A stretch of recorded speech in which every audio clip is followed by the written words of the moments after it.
Maliban sa birthday ng idol ko si Martin Andanar, mahalaga ang petsang ito sa dalawang pambihirang dahilan na 12 taon ang pagitan. Ang pagbobomba sa Plaza Miranda noong 1971 at ang pagpatay kay Ninoy Aquino noong 1983. Literal na red letter date dahil madugo. Parehong marahas. Parehong binago ang takbo ng kasaysayan.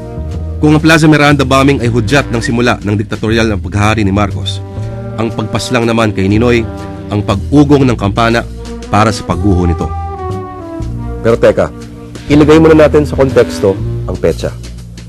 1969, na-re-elect para sa ikalawang termino si Marcos sa tinatawag na pinakamaruming halalan sa balat ng kasaysayan. Hindi natutuwa ang bayan. Noon pa lang, tinatawag ng korap ang gobyerno niya. Sunod-sunod na eskandalo. Parang pamilyar. Bumagsak ang piso, ang dolyar mula 2:1 dollar naging 4 pesos is to $1. Noong 1970, nangyari ang first quarter storm at higit sa lahat, lumalakas ang puwersa ng NPA. Kaya naman kampante ang Liberal Party noon na masisweep nila ang elections. Meeting de advance ng Liberal Party sa Plaza Miranda.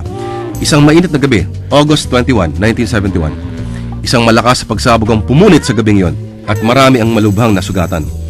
Hanggang ngayon, hindi pa rin tayo tiyak kung sino talaga ang nasa likod ng pambobomba sa Plaza Miranda. Sabi na marami si Marcos daw. Sabi na ng iba, NPA daw. Nagdeklara si Marcos ng martial law mahigit isang taon na nakaraan noong September 21, 1972. Sa meeting de avance sa Plaza Miranda, swerte si Ninoy na hindi pa dumating noon dahil pumaparty pa sa High Alay. Alas 12 pa siya nakatoka mag-speech. Pero kung nakalusot siya sa Granada, hindi siya nakalusot kay Marcos na pinakulong siya ng 7 taon. At alam siguro nating lahat ang nangyari sa Manila International Airport noong August 21, 1983. Fast forward 39 years later. Ngayon, ano na ba ang Plaza Miranda? Maliban sa alaala, ano ba ang tingin dito ng makabagong henerasyon?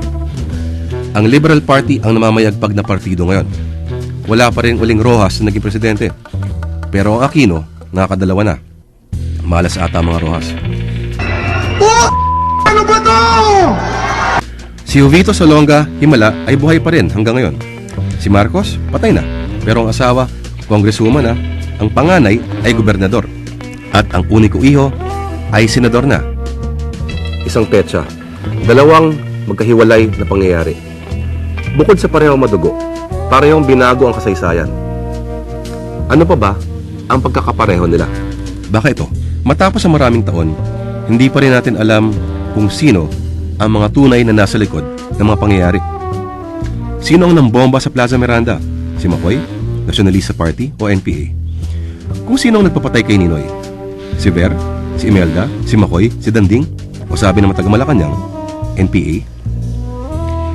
Dahil hindi pa rin natutunto ng ugat ng mga bagay, nahihirapan pa rin tayong umusad. May mga issue pa rin tayong hindi maisara-sara.